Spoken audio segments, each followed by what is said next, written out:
पूरी कॉलोनी में गलियों में बनी सड़क पर खूबसूरत टाइल्स बिछाने का काम प्रगति पर था। आज बिरजू की गली का नंबर आ गया था। बाहर मजदूरों की आवाजाही से ही बिरजू समझ चुका था। वह नहाकर फैक्ट्री जाने के लिए तैयार हो चुका था।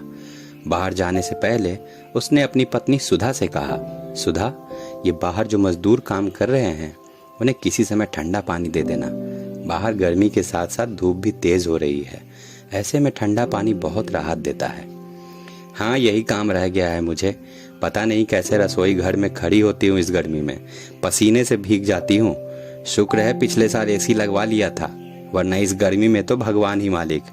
मुंह बनाकर वो रसोई घर में सामान समेटते हुए बुदबुदाई। बिरजू को लंच बॉक्स देने लगी तो बिरजू ने फिर से कहा, यार फ्रिज है और पानी पीने वाले केवल हम 3 लोग, तो इनको ठंडा पानी दे देना। इतनी गर्मी में जरा सी ठंडक भी सुकून दे जाती है। बिरजू के फैक्ट्री जाने के चंद मिनटों बाद ही वो अपने कमरे को बंद करके एसी चलाकर लेट गई। अभी बामुश्किल 10 मिनट ही बीते थे कि बिजली चली गई और एसी बंद हो गया। सुधा ने इन्वर्टर से पंखा चलाया मगर एसी जैसी ठंडक कहाँ मिलती। 10 मिनट बाद ही उसने गुस्से में बिजली दफ्तर फोन किया। वहां से पता चला ब्रेकडाउन हुआ है, लगभग 3 से 4 घंटे लाइट बंद रहेगी। वो बड़बड़ाते हुए दरवाजा खोलकर बाहर निकल आई तो उसकी नज़र गली में काम कर रहे मजदूर पुरुष और महिलाओं पर गई। लगभग सब पसीने से लथपथ हो रहे थे मगर उनके चेहरे पर कोई शिकन नहीं थी। हंसते मुस्कुराते हुए टाइल्स बिछाने में लगे हुए थे। भगवान ने इन्हें क्या शक्ति दी है, हम जैसे ऐसे में बाहर निकल जाए तो लू लग जाए और फिर ये। हाँ, ये लोग तो इन सब के आदी होते हैं। यही सोचकर सुधा वापस अंदर आ गई और फिर से बिस्तर पर लेट गई। मगर आज उसे एसी के बिना बहुत गर्मी महसूस हो रही थी, वरना एसी चलाकर वो कब सो जाती थी उसे पता भी नहीं चलता था। घड़ी में लगभग 12:30 बज चुके थे।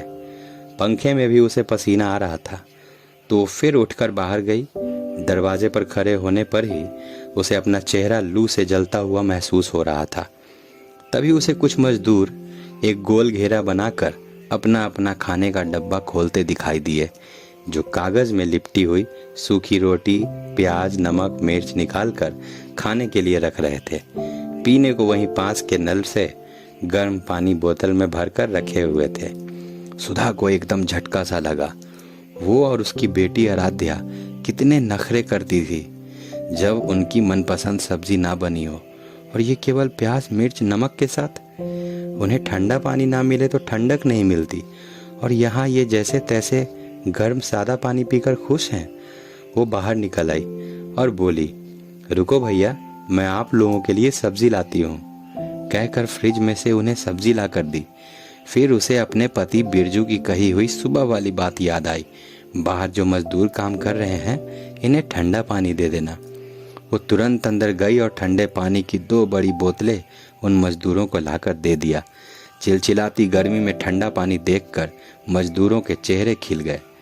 खाना खाने के बाद उन्होंने जब पानी पिया तो उनके चेहरे पर बड़ी संतुष्टि झलक रही थी। तभी लाइट आने का हुटर बजा।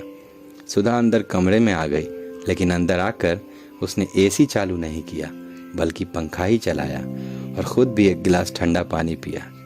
पानी पीकर उसे ठंडक तो रोज महसूस होती थी, मगर जो राहत दे वो संतुष्टि आज महसूस हो रही थी। इस वीडियो को पूरा देखने के लिए बहुत बहुत धन्यवाद दोस्तों। आप सबका दिन शुभ हो।